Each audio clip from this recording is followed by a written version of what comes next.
bienvenue sur Marmite FM 88.4, j'espère que vous passez une bonne journée. Tout de suite on s'écoute le morceau de Booba, Nouvelle École.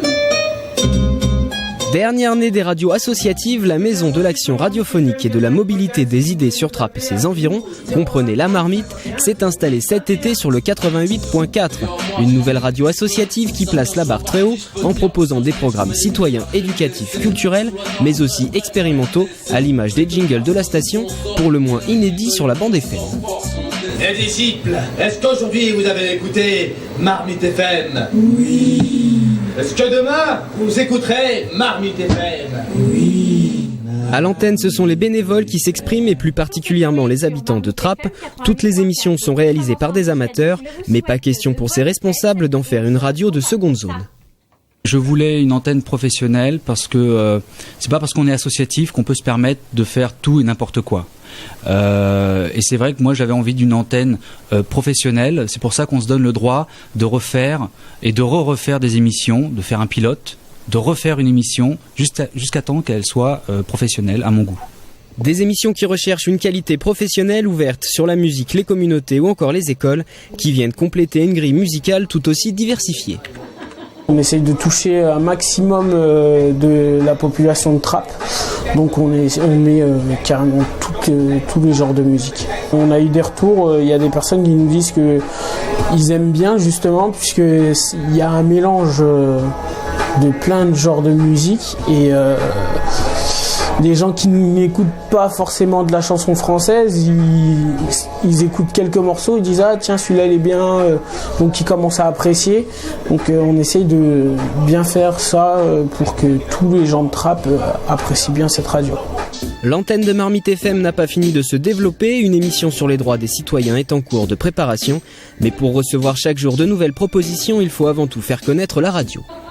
Entrer en contact, c'est presque individuellement, aller leur parler, leur faire comprendre que la radio c'est pour tout le monde, qu'eux aussi peuvent en faire parce que c'est pas évident, ils pensent que c'est pas à leur portée, mais leur expliquer qu'il faut simplement parler de ce dont on a envie de parler, de leur quotidien ou de choses qui les passionnent.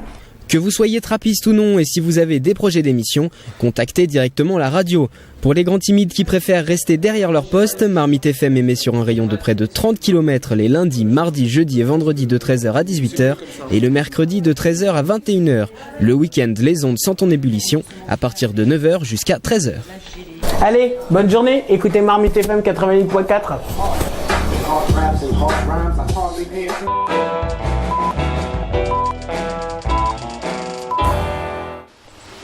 L'obtention d'une étoile au guide Michelin est un événement pour un restaurant lorsqu'il y en a deux d'un coup, comme au Gordon Ramsay au Trianon Palace à Versailles et qui plus est 1 an après l'ouverture, on peut imaginer la joie du chef et de son équipe.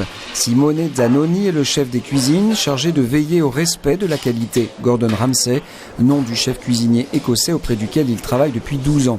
70 personnes composent la brigade en charge du restaurant gastronomique qui a obtenu les 2 étoiles, mais également de la brasserie. Pour un chef, c'est comme pour un acteur avoir un Oscar. Et c'est vraiment la plus belle récompense pour tout le travail qu'on a mis dedans. C'est une cuisine, comme je ne veux pas appeler ça cuisine vraiment classique. C'est parce que tout le temps on est à la recherche de nouveaux ingrédients, des nouvelles combinaisons, des associations des plats ou des goûts. 2 étoiles pour un restaurant sont autant de gages de qualité mais également de retombées financières. Après avoir été rénové dans un style plus contemporain, le Gordon Ramsay se veut plus familial. Une grande majorité de la clientèle est extérieure à l'hôtel et 50 couverts sont servis chaque soir. La clientèle française a un haut niveau beaucoup plus gastronomique, c'est-à-dire on a une connaissance vraiment plus élevée du produit. Le prix moyen d'un repas au restaurant gastronomique est de 220 €. Si le prix reste élevé pour le client lambda, n'oublions pas qu'ici il s'agit de luxe, du très haut de gamme et chaque étoile représente un enjeu qui en appelle un autre. Si on réussit à avoir la deuxième, il faut quand même continuer à penser qu'un jour, on peut arriver à la troisième. Et là, je pense que ça va être le prochain challenge.